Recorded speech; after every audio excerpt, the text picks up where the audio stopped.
Welcome to Marketing State of Mind, the podcast where clarity meets visibility.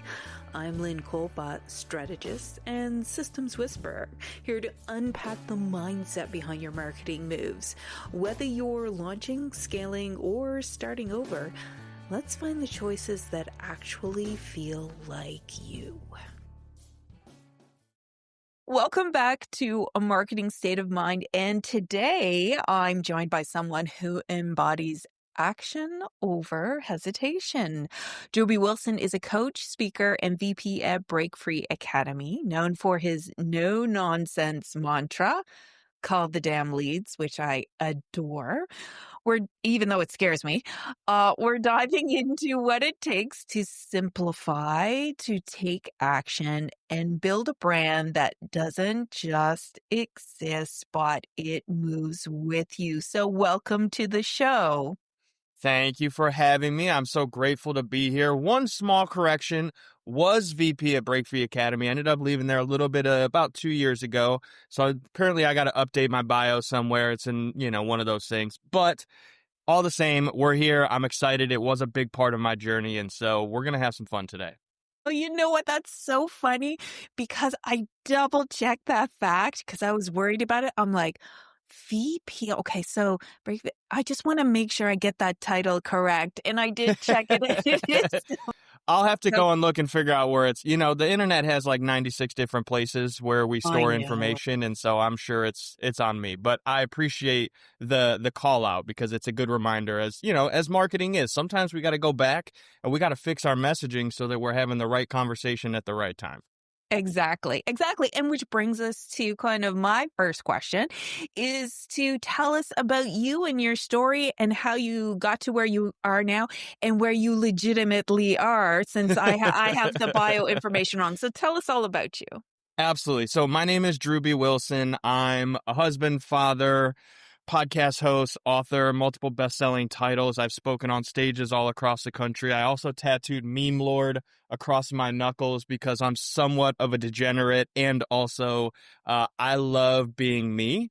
I think that's part of my marketing, is my personal brand, and I have actually used memes in our marketing and sales process personally to generate well over $10 million in sales, as well as coached entrepreneur sales professionals, business owners all across the world to do the same.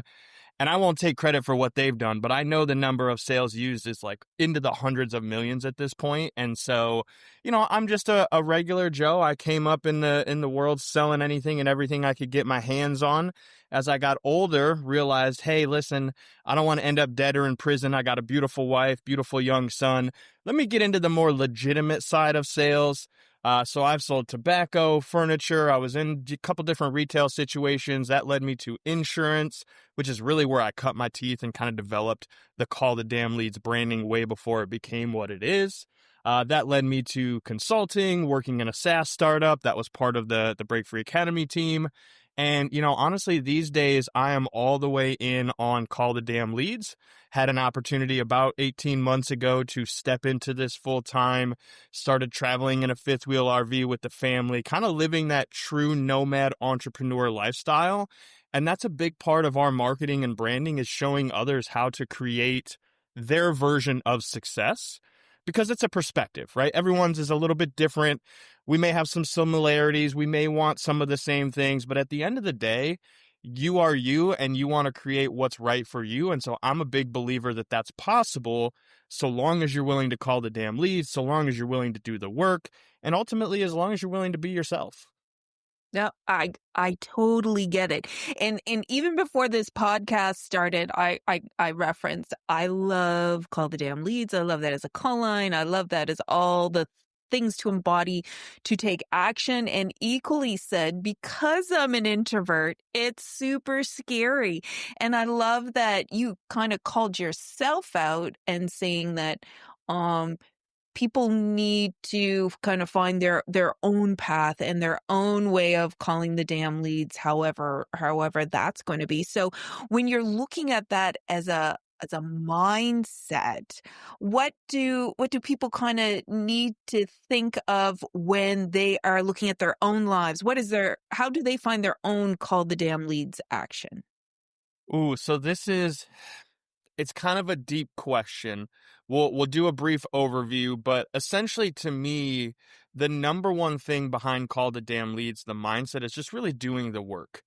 And so that could mean, sending the text message, writing the emails, building the landing page, setting up your marketing. Like there's so many layers to what call to damn leads really is.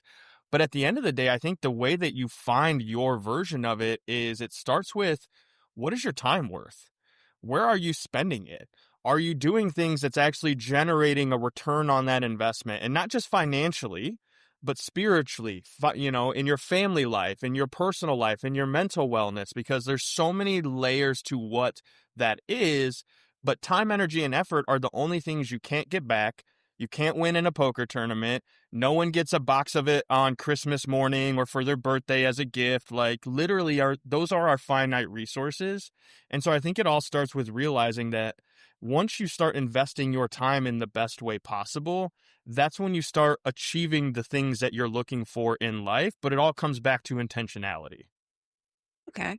Okay. So when you're talking about intentionality and then putting this together, finding your own mantra, kind of, one thing I love to say is to begin where you are, just to start and just to be moving forward.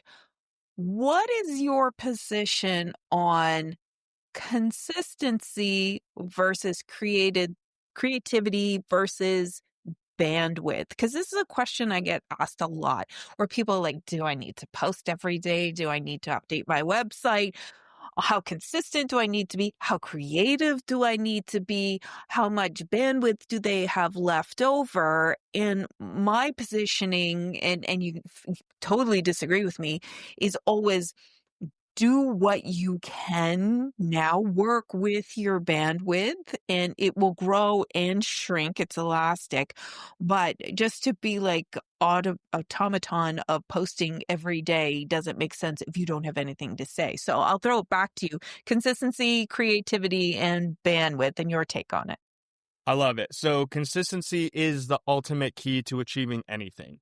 And so we kind of just start with that. And to me, when I think about creativity and bandwidth, like I'm going to kind of lean back in on time, but everybody has the same 24 hours in a day. And so to me, there's really the four areas of life that are super important. And that's rest and recovery, number one. Because listen, I'm at an age where I need my beauty sleep. Like I've stayed up for way too many days. And, anybody that's stayed up overnight and tried to keep working into the next day, you realize it's kind of useless. Like you're just not as effective as you could be. Um, then we have our family, our legacy, our relationships, the people in our lives that matter to us. And that could, stretch to a number of people. It could just be a small amount of people. It really just depends on the person. And we have our business, which, I don't have FU money to where I can just do whatever I want, whenever I want. And most people listening to this probably aren't at that point either. So you realize you still have to show up and do the work every day. And then we have ourselves, which is where you see a lot of people put themselves at the bottom of that list and then they're burnout, unhappy, out of shape, like miserable. And yet they're still trying to show up for all of those other areas. And they're just kind of halfway in it through their day. And so when I think about consistency and bandwidth, if I look at it, well, okay, there's four areas of my life that matter. And there's 24 hours in a day. If we do a little bit of math, that's 6 hours for each thing. I'm lucky enough that I can survive on 6 hours of good sleep and still have a pretty successful day, which means that I can spend 6 hours on me, I can spend 6 hours with my family, and I can spend 6 hours focused on my business. And here's what I know. Most people in their typical 8-hour workday, they're really only working like 2 or 3 hours. The rest of it, they're kind of spent doing whatever, watching YouTube or, researching social media and like, okay, cool. I'm not going to argue with you. There's an extent to that for a creativity purpose, right? What's trending? What's new? How do I get better? But to me, the consistency comes to if you build your day for success, anyone who's ever spent 6 hours on a project they're really excited about, time goes like this. You ever spent 6 hours doing something you really, really hate? It drags on forever, right? It's like doing planks. You see those jokes and those memes where it's like, honey, I'm so sorry. A minute really is a long time. And it's just one of those things where if you want to create the life that you want to live, consistency in how you spend your time is how you're going to get there. And if you put time on your calendar to be creative, well, guess what? You don't have to just come up with it on the fly. You can go into that time block being like, okay, for the next hour, I'm going to spend all of my time creating graphics or writing ads or whatever. And if you're 100% focused, you know how to get yourself into that mood, into that mindset, into that state of flow or focus. The problem is people are trying to bounce between 7 different projects at one time, and they have a lot of open loops. And so when you've got all these open loops going on in your unconscious mind, essentially what's happening is like you can't feel like you can finish anything, and so you don't want to do any of it. As in, though, if you just say, all right, this task is going to get done here, and I'm going to do as absolutely much as I can during this time block, and then I'm going to take 5 minutes, I'm going to walk around, I'm going to do a spin in circles around my desk, whatever that thing is for you, reset yourself, sit down, and move into the next task. By the end of the day, you're going to be like, wow, I got a lot of stuff done. And it's going to give you more confidence. And that confidence is going to lead to more creativity. And the more creativity is going to lead you to, how do I structure my day to do more things that I want to get done? I know it's kind of cliche, but it all comes back to your time and how disciplined you are with using it. Because at the end of the day, all marketing is just creating conversation with others that understand what you're going through and what you're trying to accomplish and how you're trying to help them do very much in the same way. Okay. Okay. I 100% agree with that. And a lot of it has to do then with, as you were talking about, managing your time, using your time effectively. I like the analogy of uh, how much work do you actually get in the office? I mean, I know I'm sitting in front of the computer doing work and something, well, it's difficult because when you work in marketing and you have to be on these social media platforms, it's like, okay, I'm going to go just check the ad stats on Facebook.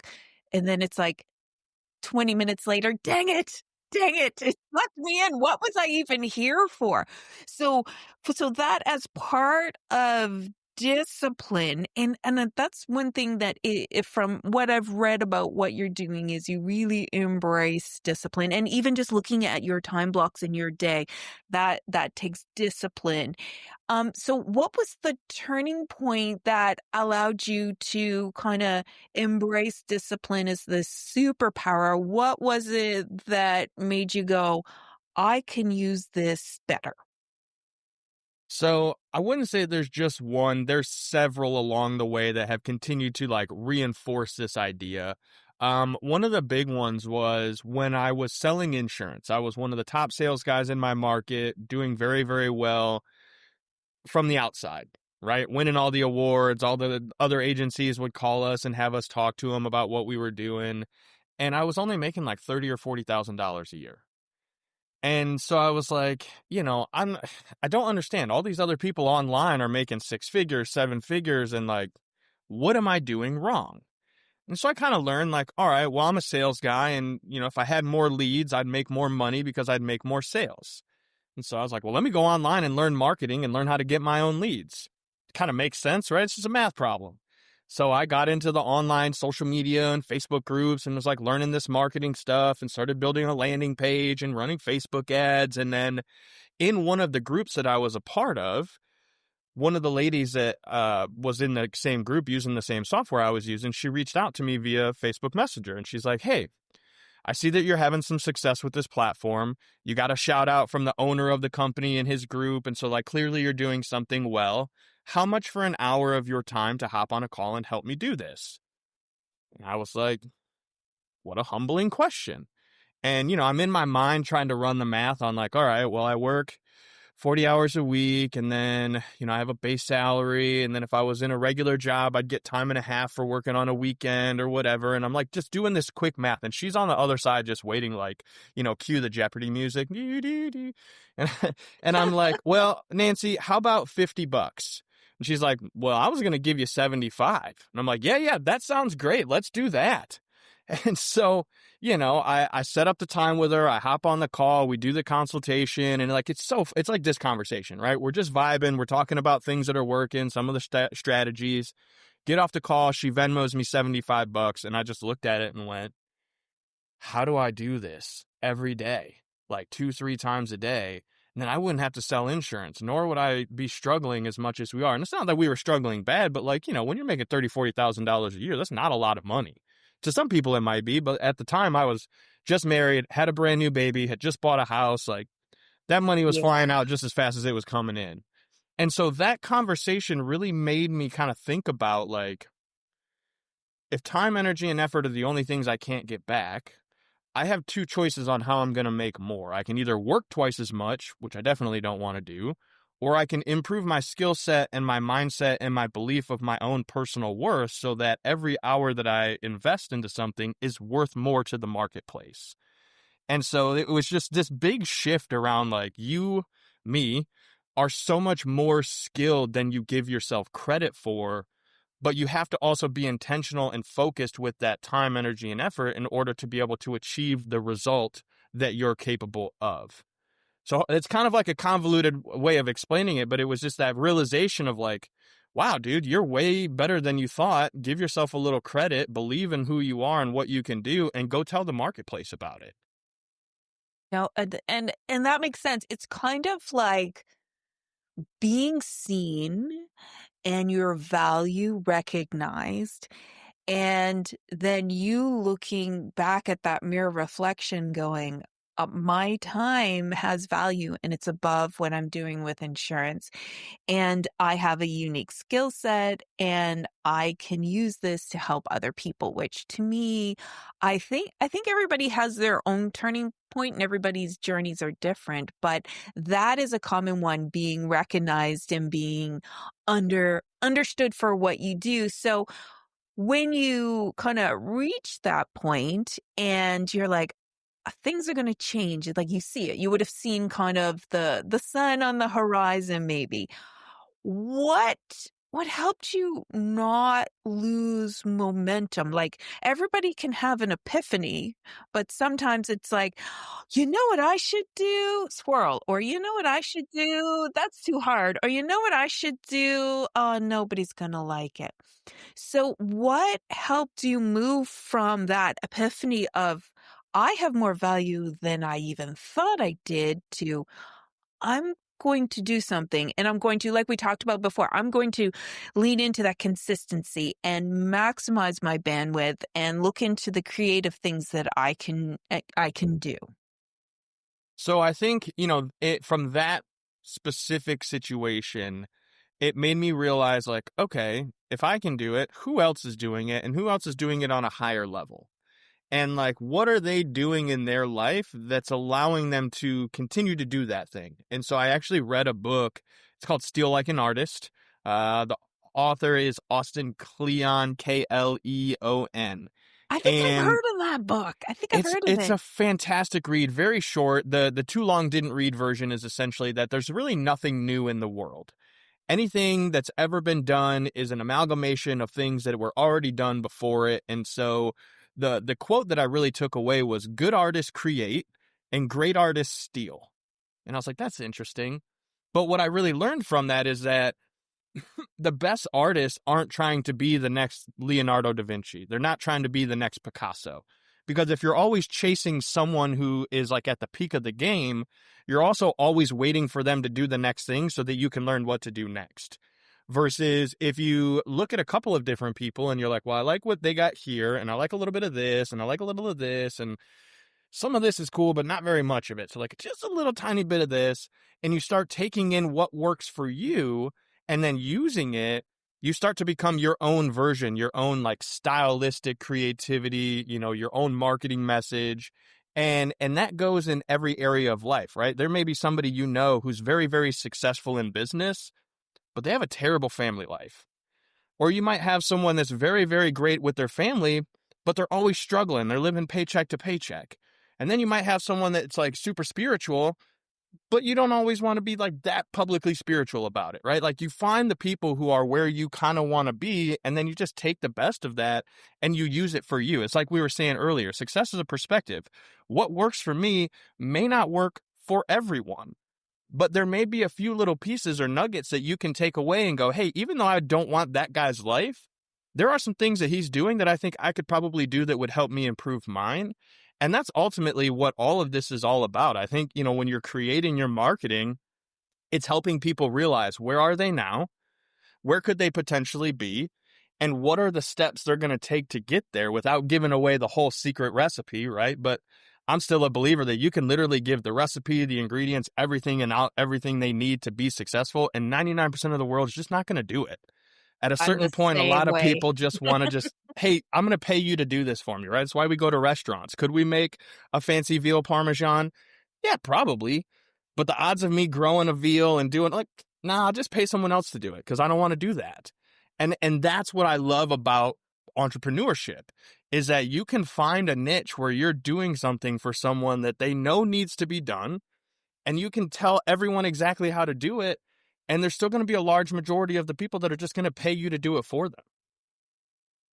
I 100% agree. Sometimes people say, well, why are you just telling me how to do it? And I'll honestly say, because I'm pretty sure you'll be back. And I'm totally nice about it. Totally nice. Just, it's complicated. And back to what you were saying about the value in that group chat when somebody valued what you did. It's like, I have value, you have value through our experience, what we do online, our clients, our family life, all the beautiful pieces that kind of come together to make us us means that we are great marketers. And it's the same reason why a doctor's a great doctor, or a lawyer's a great lawyer, or a runner's a great runner. It's all the pieces that they do together. So yes, 100%. I'm like, I'll just give it away. So totally get that. So as we kind of put everything together and wrap it up, what would you say, like you talked about like your past self and where you are now, and we talked about all the pieces and the mindset, but if you could give yourself, your past self, some advice on marketing or leveraging who you were or finding value in yourself, what would that advice be? I've done a lot of introspection on this over the years, and so that advice always comes back to trust the process. Ah, Because I think so many people will go into a new course or a new strategy and they'll do it for a short amount of time and it doesn't get them the immediate results. And so they start to pivot, right? It's like you said earlier, squirrel, shiny object. yeah. Oh, what's this? What's this? And I think the biggest thing for me that's allowed me to maintain the momentum and continue to grow is that I just trust the process. Not every day is perfect, and some months are better than other months, and some years are better than other years. But at the end of the day, I know that if I keep showing up and I keep putting in the maximum amount of time, energy, and effort as I can into the projects I'm working on, at a certain point, the process will reveal what's working and what's not working. But you can't start building a Honda Civic and then decide that you want a Lamborghini and then have the Lamborghini parts shipped in and then realize they don't work. And then you're like, well, I don't even want a Lamborghini because now I have a fan, so I need a minivan. Like it just gets, it doesn't work. It's But if true. you start with one main vehicle and you're like, I'm just going to do this and be the absolute best at this that I possibly can, over time, you'll start to find where that bleeds into the other areas and gives you the opportunity to expand and grow. But far too many people give up, what's the cliche, 3 feet from gold, simply because they don't want to keep doing something. And I'm not saying that you should do something that's making you like broke or going crazy, but at a certain point, it's when you push past that moment that you realize that it was just you in your own way the whole time anyways. You were doubting yourself. You were questioning your worth. You were wondering if it was going to work for you instead of just having that wholehearted belief of this is going to work and I'm going to be successful no matter what. So just trust the process because the process works, or people that were smarter than us wouldn't keep telling us what the process is. That's beautiful advice. Trust the process. I love it, and I love the stopping 3 feet of gold too, because that's I see so much of that as well. So as we're closing up, tell us maybe what you're working on right now, what's next for you, and then also how people can find you and connect to work with you. Thank you. So my big goal, crazy mission, is that by the year 2030, I want our Call the Damn Leads logo to be on at least one person in every airport across the country. I believe there's enough sales professionals, entrepreneurs, small business owners that it's 100% possible. We sell hundreds of copies of my book every month, hundreds of wristbands and, keychains and swag and all that sort of stuff. So I know it's possible. And just yesterday, I got a message from a friend of mine that's trying to buy a Porsche in Florida. And he was like, hey, look at the keychain in this picture from the online thing. And he like zoomed in, and it was a set of keys on the front seat with a call the damn leads keychain on it. And so I was like, God is reminding me we're getting one step closer every day. We just have to keep at it. And so if you want to be a part of that mission, you want to support the Call the Damn Leads movement, whether you're on the phones or just creating marketing so other companies can call their damn leads, the number one thing I would ask you to do, share this episode on social media. Because you invested your time, energy, and effort to be here to listen to me ramble on for the last 24 minutes. And Lynn took the time out of her day to be here to set this up for us. So, like, I want you to show that gratitude first by sharing this on the social platform of your choice, and then tag at Call the Damn Leads. We're at Call the Damn Leads on every platform. Brand congruency is very, very important to me, so we keep it simple across the board. You can always visit callthedamnleads.com if you want to buy some swag or order a book or Oh, you whatever. have great swag. Thank you. I'm very grateful Great for it. swag. I'm blessed and humbled by all means. It's amazing to see how many people support this movement simply because, as you said earlier, it speaks to something deeper than just surface level stuff.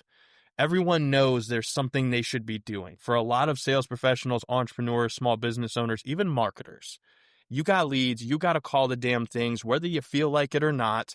And if you don't feel like it, you have two choices. You can either not do it and not be successful, or you can do it enough to figure it out so that you can delegate it to someone who's better at that than you are, so you can go back to doing your own marketing.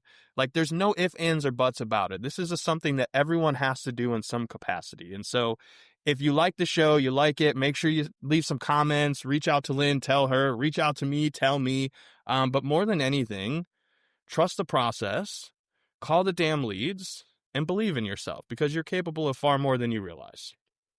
And the website again is? Callthedamnleads.com. Awesome. Well, Drewbie, thank you so much for cutting through the noise with us today. And for all the listeners, I want you to remember that your marketing doesn't need another delay. It needs a decision. You need to move forward. You need to. And this is where you need the button with everybody saying, call the damn leads. So go call those leads, move the mission forward, and keep your business in rhythm. Thank you so much for joining me today. Thank you. Thank you for tuning in to Marketing State of Mind. If this sparks something, hit subscribe and share it with someone navigating visibility too. Want to work together or see how I help vision-driven brands get clear and seen? Head to cyberprarmy.com or connect with me on LinkedIn, Lynn Kolpa. Until next time, sit in the clarity and remember, visibility isn't about shouting. It's about saying the right thing in the right state of mind.